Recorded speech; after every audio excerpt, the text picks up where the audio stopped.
Assalamualaikum warahmatullahi wabarakatuh. Halo teman-teman, perkenalkan nama saya Nuria Elsaadah Hanina Elmaduri dengan NIM belakang 334. Pada kesempatan kali ini, saya akan membahas sebuah fenomena yang paling dekat dengan kehidupan sehari-hari kita, terutama di kalangan mahasiswa. Fenomena tersebut adalah nongkrong di kafe hingga larut malam di daerah Dau.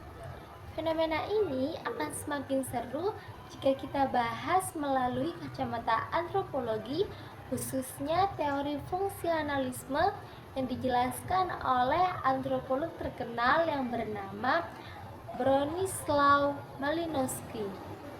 Kalau kalian jalan ke daerah Dau pada malam hari, kalian pasti akan menemukan pemandangan kafe yang dikunjungi oleh banyak sekali pengunjung. Dan kejadian ini itu akan berlangsung hingga malam. Nah, kalian tahu nggak sih, sebenarnya sebagian orang yang datang ke sana adalah mahasiswa. Dan mahasiswa yang datang ke sana itu bukan hanya untuk sekedar ngobrol santai ataupun ngopi-ngopi aja, melainkan sebagian dari mereka ada yang berangkat lengkap dengan laptop dan buku-buku tugasnya. Ada juga yang berangkat ke sana hanya untuk mabar game online bersama teman sekelompoknya. Kebiasaan ini menjadi semacam kebudayaan baru yang menggeser dari ruang alternatif nongkrong di pos ronda atau balai desa menjadi nongkrong di kafe. Kalian tahu nggak kenapa fenomena ini terjadi secara terus-menerus? Malinowski mempunyai jawaban atas hal ini melewati teori fungsionalisme. Teori ini menjelaskan bahwa suatu kebudayaan atau kebiasaan baru yang muncul di masyarakat memberikan fungsi yang nyata. Fungsi ini hadir untuk memenuhi kebutuhan mendasar manusia, mulai dari kebutuhan fisik, kenyamanan, dan keamanan, hingga kebutuhan sosial. Kata Malinowski, kalau kebutuhan itu tidak terpenuhi oleh kebiasaan yang biasa kita lakukan sehari-hari, maka kebiasaan tersebut secara otomatis akan hilang dengan sendirinya. Jadi, kebiasaan atau budaya nongkrong di kafe yang dilakukan oleh mahasiswa ini membuktikan bahwa ada kebutuhan-kebutuhan dari mahasiswa yang terpenuhi di sana. Dari pengamatan saya menemukan 3 fungsi utama dari fenomena ini. Yang pertama adalah fungsi kenyamanan dan psikologis.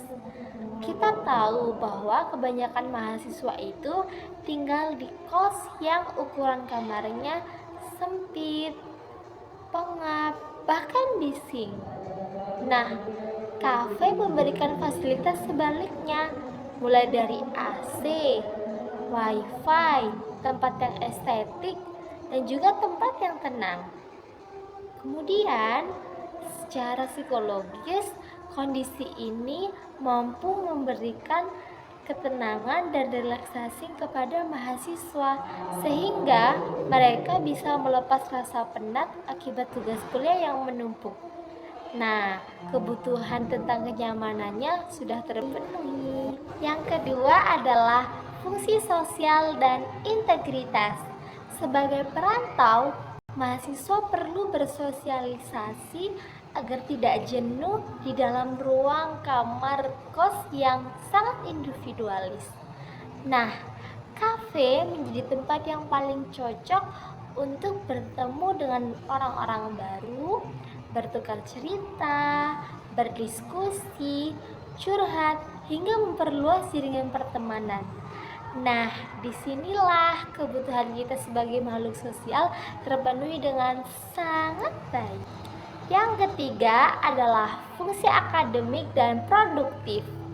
Kafe sekarang telah bergeser fungsinya menjadi kantor kedua. Adanya wifi berkecepatan tinggi dan colokan di setiap sudut meja mendukung mahasiswa untuk tetap produktif.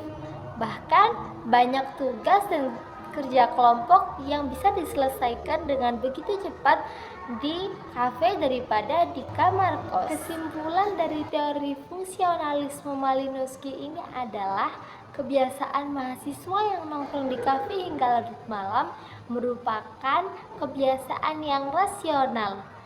Ini bukan hanya sekedar buang-buang waktu saja, akan tapi ini adalah cara mereka untuk beradaptasi memenuhi kebutuhan psikososial dan akademis mereka.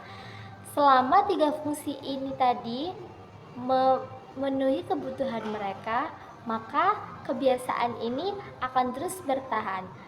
Tapi teman-teman perlu diketahui bahwa fenomena nongkrong di kafe hingga larut malam tidak hanya memiliki fungsi yang utama, akan tetapi juga ada disfungsi atau dampak negatif dari fenomena ini, yaitu contohnya adalah mengurangnya fokus mahasiswa di pagi hari ketika kuliah dikarenakan waktu tidur yang tidak teratur. Kemudian, pengeluaran setiap bulan yang semakin membengkak akibat boros karena harus membeli kopi di setiap malam.